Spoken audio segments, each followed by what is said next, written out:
What you call a young man curious? Drawing on a beat and you know I'm serious. Podcast only need 30 minutes. Experience, but I'm new to this business.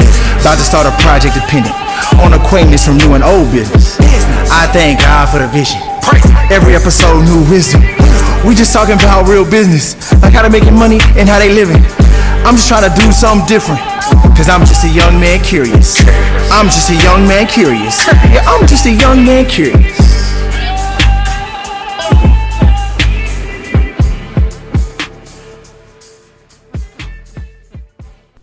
So joining me today is a good friend, Raishaun McGhee. Raishaun and I met each other at Harvard University. Yes, sir. Became good friends on the football team. But today we're going to hear a little bit about his story. So I'm excited to talk to you. But before we kick it off, tell the people a little bit about who you are, man. My man, Preach, man. So Raishaun McGhee, originally from Hartford, Connecticut area, Windsor, right outside of Hartford. Like Preach said, we met in college, man. And the rest is history. But no, so grew up in CT, went to high school in New York. Honestly, got blessed to get an Ivy League offer to go play ball at Harvard. Honestly, was life-changing for my family, for me, for my friends. Because growing up, that's not something that we know about, grow up around. It's not really for us, you know what I mean? Yeah. So I think that was life-changing. I think the same goes for you and a lot of the boys on the team. So, hey, for sure. Tell us a little bit more about how you got to Harvard. What was that journey like for you? I know we talked earlier. It sounded like you went to public school. Yeah. Up into high school, and then you went to private school. And so tell us a little bit about the journey. Like, was Harvard on your sights, or how'd you get to Harvard? Like, No, a lot of people want to know that, right? Yeah, absolutely. So, grew up in Windsor with my mom's, and my dad worked at this private school, Right Country Day School in Westchester. And honestly, I didn't see myself going to that school growing up because, like, I knew what I knew. My boys were my boys, and, like, the neighborhood that I grew up in, like, that's what I was comfortable with. Yeah. And I just knew my dad worked at this nice school, and then when they asked me to apply and they said it'd be better for my future, I didn't really know what that meant at the time, being so young. But it was life-changing, you know? So applied to the school, got in, didn't really want any part of it, but it changed the trajectory of my life and my career. And, like, it just showed me how important education is as a tool to open up doors that we don't know about growing up, right? In the neighborhoods that we grow up in. So once I went to that school, I started to get looked at by Ivy League schools in high school when I was playing football. And then that was a whole new game. I was like, Harvard, like, you saw that in the movies growing up. It wasn't something that you thought about, you know. It was either like UConn, Central Connecticut, or MCC. So when that happened, that was a curveball in a good way. And yeah, kind of ran with it, man. The rest was history. It really happened so quickly. Yeah. That, I mean, I had a bunch of support from my family and my friends, but I just kind of jumped on it, and it was life-changing. For sure. So what was it like going to private school? I know that there's a big kind of debate between public and private school. So you got to live the switch between the two. So tell me a little bit about that experience in public school. Honestly, man, I don't know. I went to public school, so I don't know nothing about private school. No. Honestly, private school was let me drink to that for a second. Honestly, man, I was the only black male in my class, and it was a class of 80 people. So imagine that, 80 people, you're the only one that looked like you. Yeah. And you a couple hours away from all your boys you grew up with. So it was definitely felt lonely at times in a sense, but I knew I was there. I knew kind of the end goal in terms of get a great education, ideally go to a great school and play football, you know what I mean? Like, and open up doors for my family, but being in it was a battle day to day, right? Because like I said, nobody looks like you, nobody thinks like you. You have nobody really open up to. I had a couple, like some of my best friend was a grade above me, William Chavers, and he was one of the only people I could relate to, you know, because we were the only people that looked like each other. And there was a couple others, but in my grade there was no one, you know. So I think that was the toughest part. But that being said, I think it helped me grow up quicker. Like me, like living with my dad, we lived in Bridgeport, so it was like, you had to grow up, right? Wake up early, get on the train for an hour, go to New York, get your education in. Homework tripled from public school, right? Public school homework was what, like 20 minutes? Private school, it was like a good 3 hours on a good day. So I'll say this, I could do my homework in public school while I was in choir class, so. It wasn't none of that at private school, but honestly, I came out better for it. So it was definitely a grind, but Just kind of fought through, and I think it made me into the man I am today, making that switch, you know. Seeing both sides of it definitely helped build who I am today. Did anybody else from your graduating class go to Harvard? Yeah, like 8 people. Oh, word. Yeah. Wow. So think about that. 80 people in my class. 10%. Yeah. Went to Harvard. Crazy. Whatever school you went to, y'all was doing it's one of those Ivy League breeder schools. Were you connected to them at Harvard much, or keep in touch with them at all? Some people I was connected with. But I mean, like you said, when you play sports, you're surrounded by athletes most of the time. Yeah. So I definitely didn't stay in touch with all of them, but out of my class at Harvard, people were like, Ray, how do you know all these people? Yeah. It's just like, oh, they went to my high school, which is kind of crazy.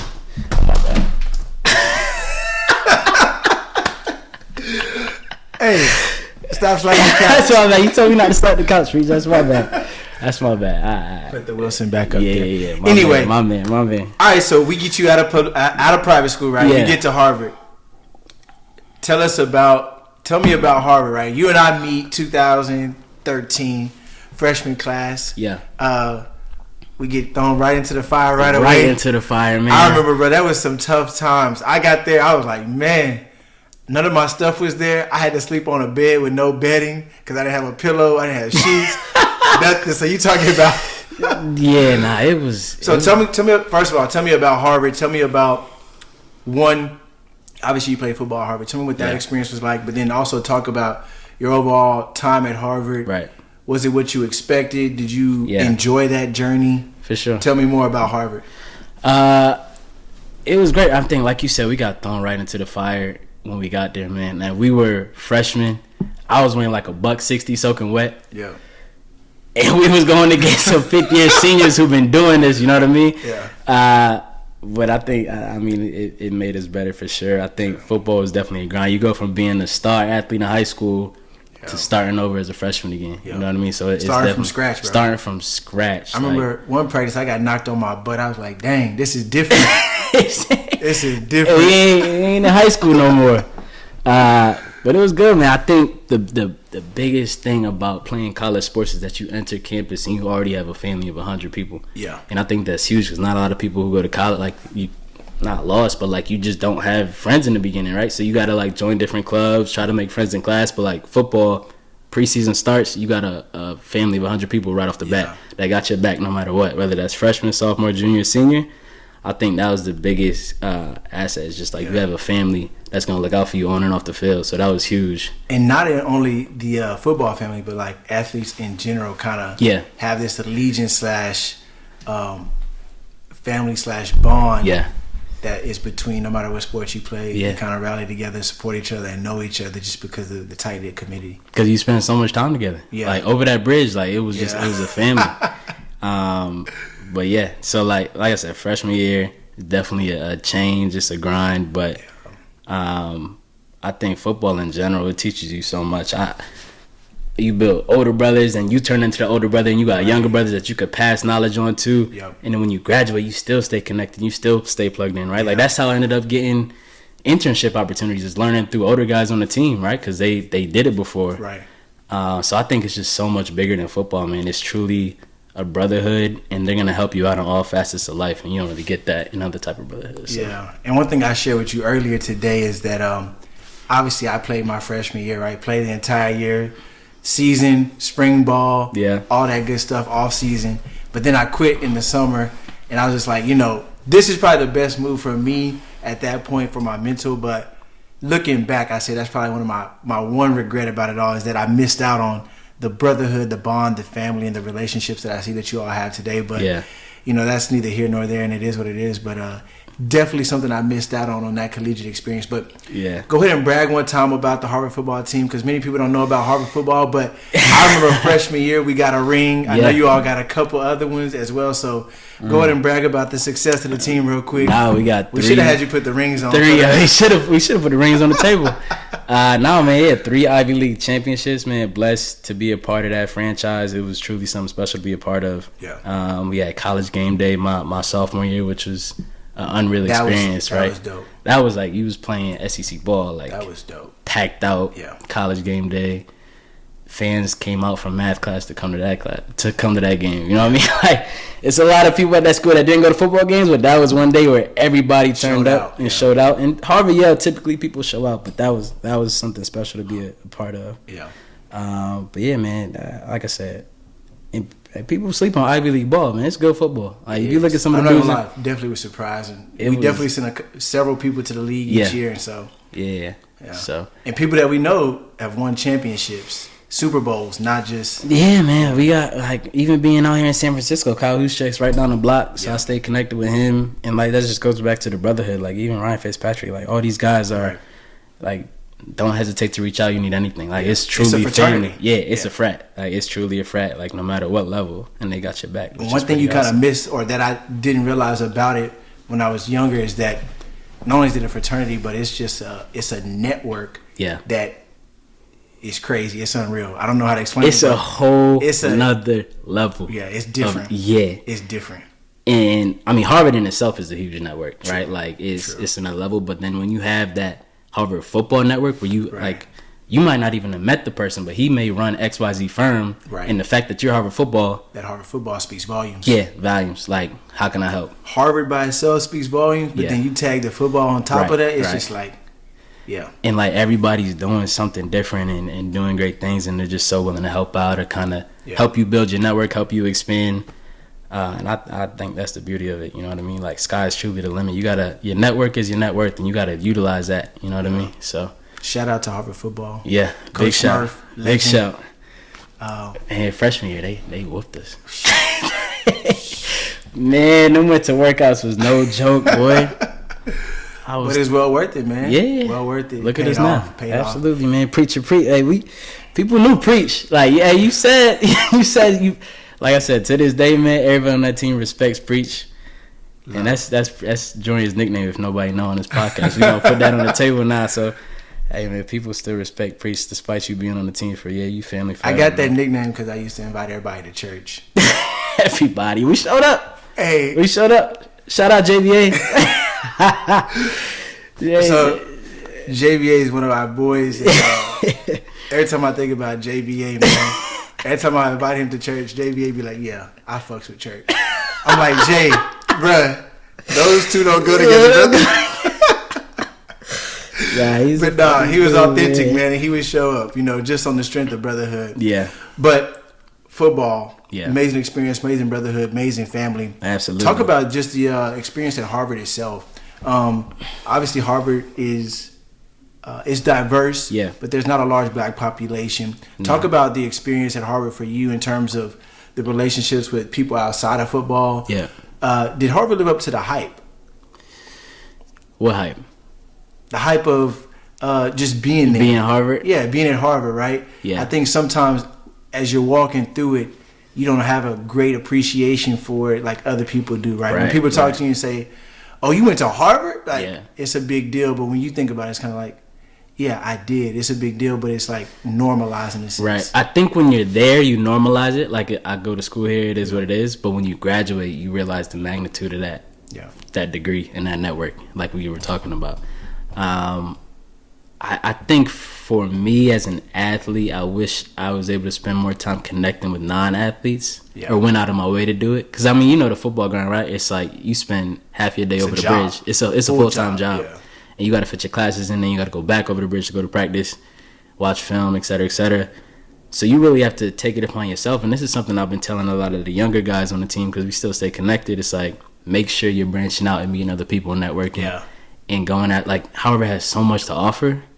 And it's easy to kind of just put the blinders on and be like, I'm going to just focus on my athletics in school and not branch out. Right. And I think I could have did a better job of branching out, which is one thing I regret. But that being said, I did kind of take it upon myself to connect with, like you said, the black population is only so big. So Black Men's Forum was a big part of what I was about there and just connecting with those guys, non-athletes and athletes. I actually took a class at MIT Sloan and kind of branched out, took an entrepreneurship class there, which was cool in terms of branching out. So I think I did do some branching out, but could have done more. Yeah, and I think you did a good job based on like me knowing you a little bit, knowing the people that you're connected to, right, the respect that people have for you, and I think you did a good job of building that relationship capital. Yeah. But I think that's heavy. I'm big on that too. Like that's one thing I would like to have done better. Yeah. Like I feel like I built relationships, but they weren't really that deep. Right. And so it's like very few people that I'm like that I could just hit up like what's good, but let's catch up or something like that. Right. But I think that's really one of the most valuable pieces about the Harvard degree. The piece of paper it speaks volumes, right? It goes so far, right? Yeah. At the end of the day, you still got to do the work. And, it's a grind, right? But I think those relationships outside of that is man, 100% major thing. Because you look at it now, it's like half your class is a founder of XYZ startup or working at XYZ firm or about to be partner. Like people go places, right? They're doing big things for sure. Big things. So it's important to kind of keep those people close because you never know how they can help you out in your endeavors. You know what I mean? Yeah. And even just broadening your understanding and your experiences of life, right? The purpose of what I'm trying to do with this podcast, right, is to share that with other people, right? Yeah. And so just being able to tap in that and have a conversation, like speaking of, like we want to talk a little bit about what you do for a career, right? I think it's very interesting. So after school, after graduating from Harvard, 2017, you go and you work in New York for a little while. But first, tell us a little bit, what degree did you get? Yeah. And tell us about your first job and that for experience. Sure. So I majored in economics. And then I did an internship my junior summer at Credit Suisse on the trading desk. And honestly, going back to what I said before, is like older guys on the team will kind of pass along their knowledge. Like, look, I did this internship. I think could be a good opportunity for you to kind of get exposure to Wall Street.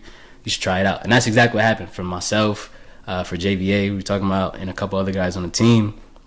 It's like, all right, let's try this Wall Street thing out, right? Like, again, similar to Harvard growing up, it's something that doesn't seem like it's for us. We don't hear about. Same thing with Wall Street.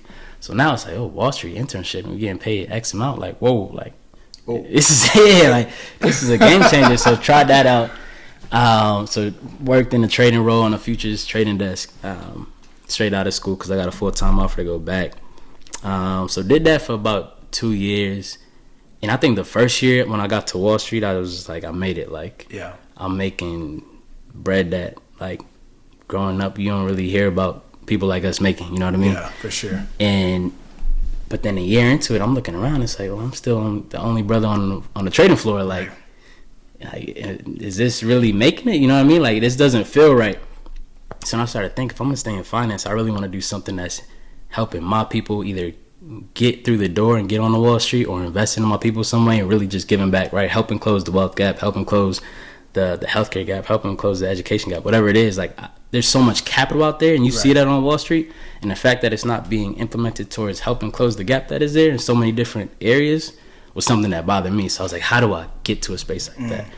So then I see venture capital firms like Harlem Capital, Impact America Fund, and Backstage Capital. I'm like, whoa, like, they're doing it, right? They're putting money to work and helping people that look like us, whether it be founders, whether it be getting other people that look like us on cap tables. I was like, that's where I want to be. Yeah. But how do I get there? Like, I'm sitting on this futures trading desk, trading oil and gas, and and I mean, I trade everything, fixed income, equities. But I was like, how do I get there? Because this skill set doesn't really translate. So like, I need to go to banking, get a banking skill set, get some deals under my belt, show that I know how to analyze companies, learn how to model, et cetera, right? So that I can jump into that space and really invest in making an impact in this field.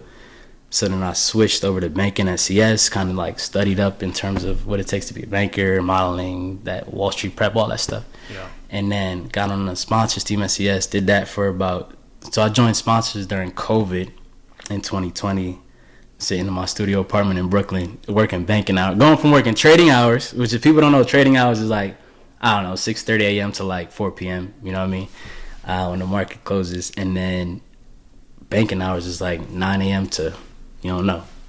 Whenever. Yeah. So like it, and I think for everybody during COVID, the deal flow was just wild. So a lot of people were just getting burnt out because we were working crazy hours. But I kind of knew the end goal in terms of wanting to get to the buy side, whether it be at a VC shop or a private equity shop that focused on impact investing. Mm-hmm. So I just kind of grinded it out.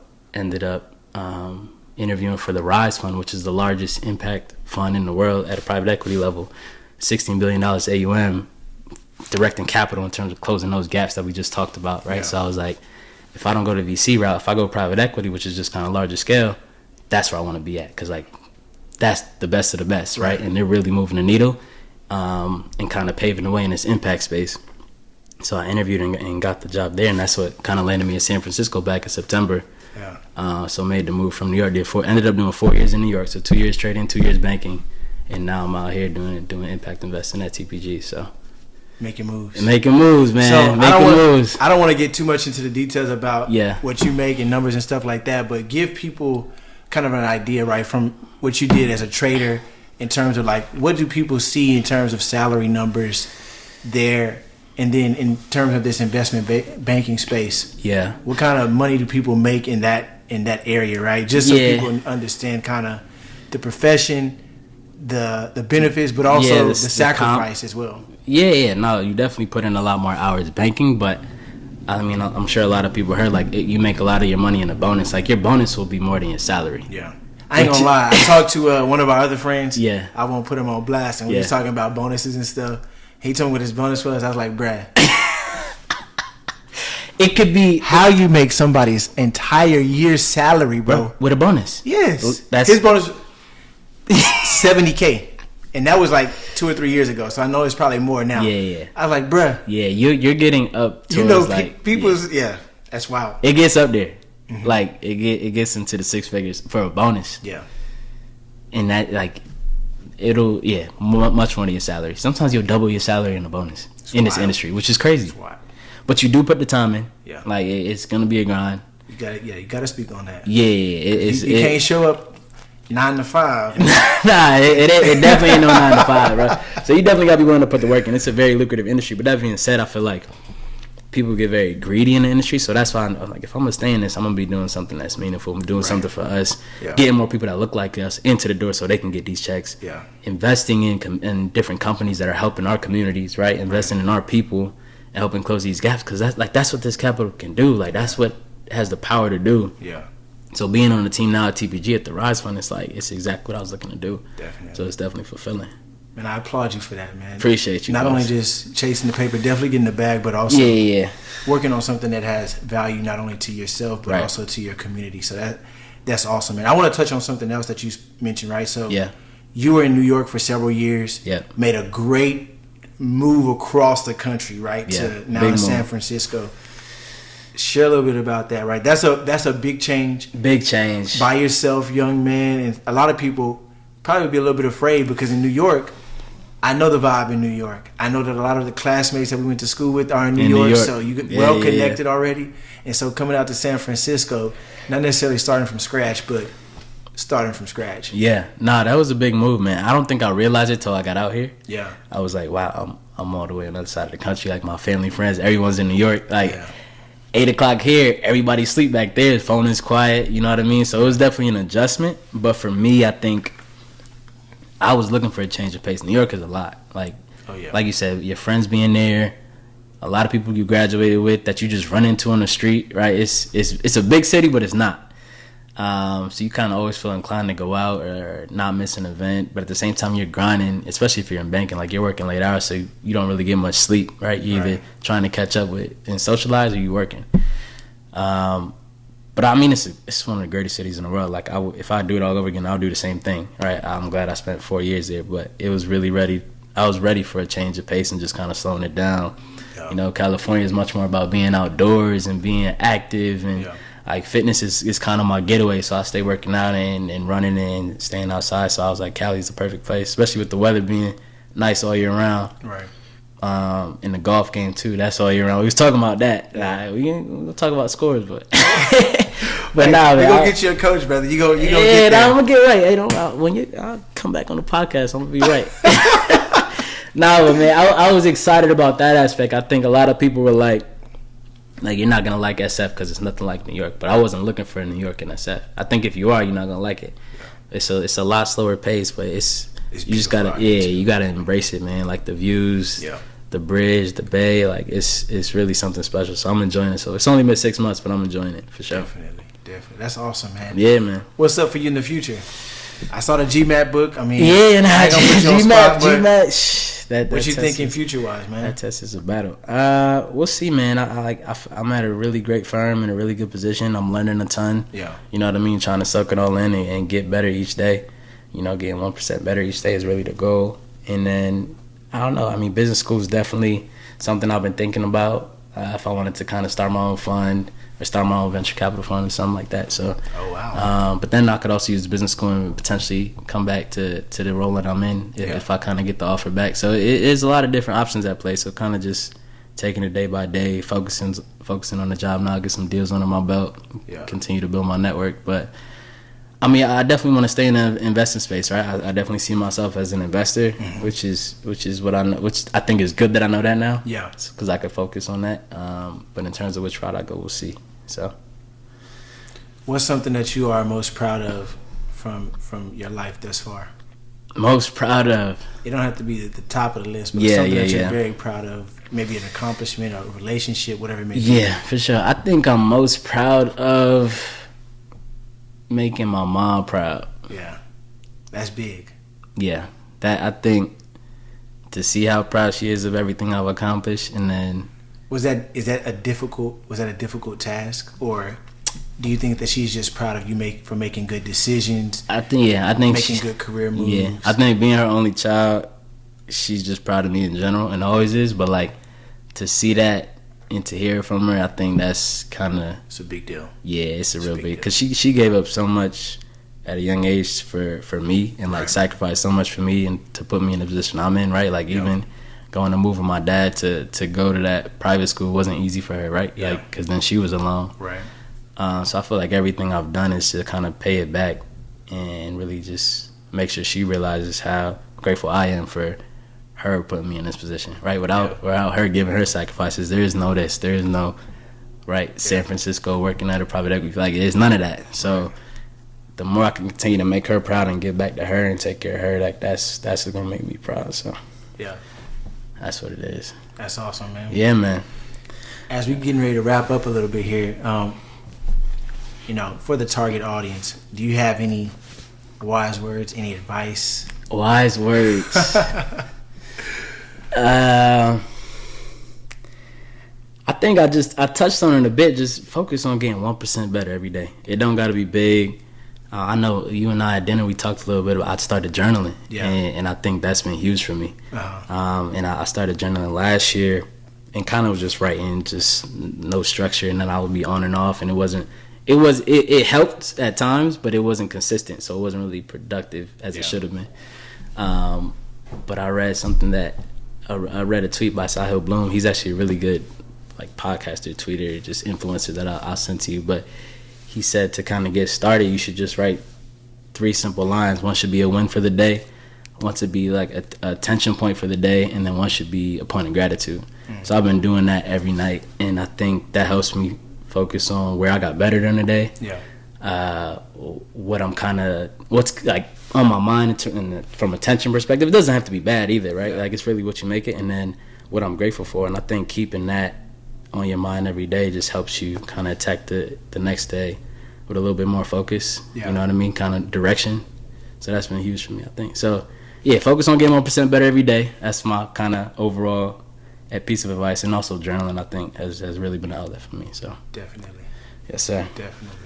Well, man, I really appreciate you sitting down and talking. My man, preacher, preach anytime, brother. Grateful for your brotherhood, for us being able to keep in touch. No doubt. Even without, the different distances that we live apart, different time zones, whatever it is, man. I appreciate you being a good friend, and thank you again for coming and share some wisdom. Any last words for the people before we hop off?